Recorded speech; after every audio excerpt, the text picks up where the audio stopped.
Halo Mas Bro, jumpa lagi dengan saya Suta dari Banyuku Channel. Gimana kabar kalian bosku? Semoga selalu baik-baik saja ya bos. Nah pada kesempatan kali ini saya akan membagikan tips caranya supaya kolam budidaya ikan hias kita atau udang hias kita itu tetap jernih meskipun tanpa filter ya Mas Bro ya.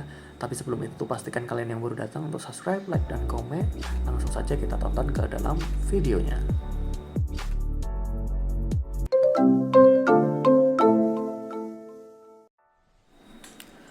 Ya Mas Bro, sesuai dengan judul yang tadi saya sebutkan di awal bahwa kali ini saya akan memberikan tips ya buat kalian yang sedang ingin budidaya udang hias ataupun ikan hias di dalam kolam, terutama di outdoor, supaya airnya tetap jernih ya seperti yang ada di dalam video ini dan tidak ada lungut sama sekali meskipun tidak di ruangan tertutup.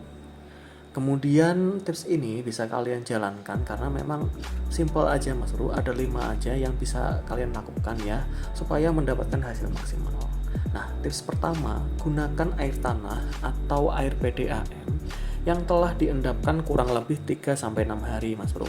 Tujuannya apa? Tujuannya supaya air yang kalian gunakan ini bisa mature dan tidak penuh dengan zat-zat yang mampu membuat kolamnya nanti jadi lebih banyak alga gitu ya. Karena memang kalau di hari pertama biasanya air itu dari segi pH dan lain-lain itu masih belum stabil Mas Bro. Tapi kalau sudah sampai 3-6 hari itu cenderung lebih stabil dan akan lebih jernih. Kemudian tips kedua, jumlah hewan yang kita masukkan ke dalam kolam seperti kolam ember saya ini Mas Bro, itu kapasitasnya tidak berlebihan Mas Bro. Artinya apa? Kita tahu sendiri bahwa semakin banyak hewan yang kita masukkan, maka kebutuhan makanan mereka juga semakin banyak dan pup mereka atau mereka ini juga bisa menghasilkan zat yang menumbuhkan alga Mas Bro. Jadi semakin banyak nanti mereka akan justru mampu mengurangi kualitas air yang ada di dalam kolam pembudidayaan kita.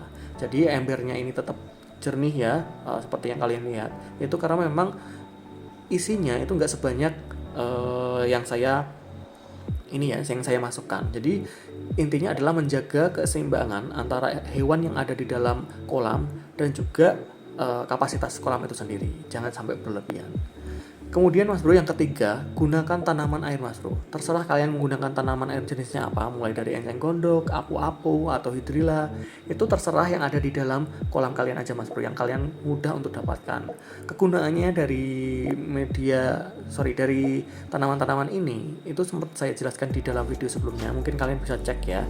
Tapi beberapa di antaranya adalah untuk menghalau sinar matahari langsung ke dalam kolam kita. Apalagi kalau misalkan media kalian itu seperti yang saya punya ya Mas Bro, di outdoor gitu ya, tanpa ada tempat berlindung dari cahaya matahari. Itu tanaman apung seperti ini mampu menghalangi sinar matahari masuk ke dalam kolam, sehingga penyebab alga itu bisa ditekan Mas Bro. Kemudian amonia yang ada di dasar air itu bisa diserap juga sebagai bahan makanan untuk tanaman ini Mas Bro. Selanjutnya, langkah keempat yang bisa kita lakukan supaya air yang ada di dalam kolam kita itu jernih adalah melakukan sifon jika diperlukan Mas Bro. Jadi kalau kita rasa endapan dari kotoran si ikan kita atau budidaya kita itu udang gitu ya, itu kalau makin lama kan makin menumpuk Mas Bro. Alangkah baiknya kalau kita lakukan sifon supaya apa? Supaya nanti menekan jumlah amonia yang ada di dalam kolam kita. Semakin kita sering melakukan sifon, ya kurang lebih 1 minggu sekali lah gitu ya, itu mampu menjaga kualitas air tetap bersih ya Mas Bro ya. Tentu kalau kita sudah melakukan sifon, jangan dilakukan sifon semuanya Mas Bro.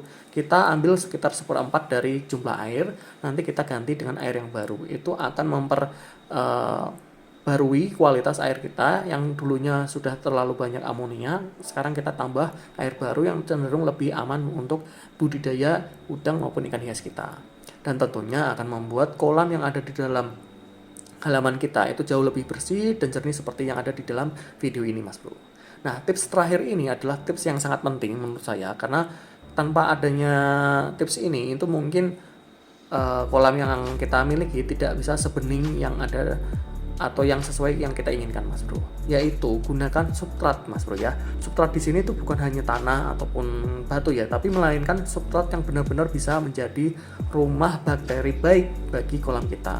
Nah, rumah bakteri baik ini nanti akan memproduksi bakteri-bakteri yang mampu menekan jumlah alga dan membuat kolam kita jadi jernih Mas Bro. Meskipun yang kalian lihat di sini itu tanpa adanya filter mekanik ya Mas Bro ya, nggak ada filter-filter mekanik yang saya beli, justru hanya menggunakan bakteri baik yang ada dan timbul secara alami di dalam kolam. Intinya semakin banyak kita memberikan rumah bakteri kita, itu cenderung akan membuat pertumbuhan bakteri baik itu makin cepat Mas Bro ya. Oleh karena itu, pastikan 5 tips ini kalian lakukan supaya mendapatkan hasil kolam yang jernih sesuai yang kalian inginkan. Itu aja Mas Bro. Semoga tips-tips ini bermanfaat buat kalian. Jika kalian ada saran, silahkan tulis di dalam kolom komentar. Sampai jumpa di video selanjutnya. Salam Banyuku Channel.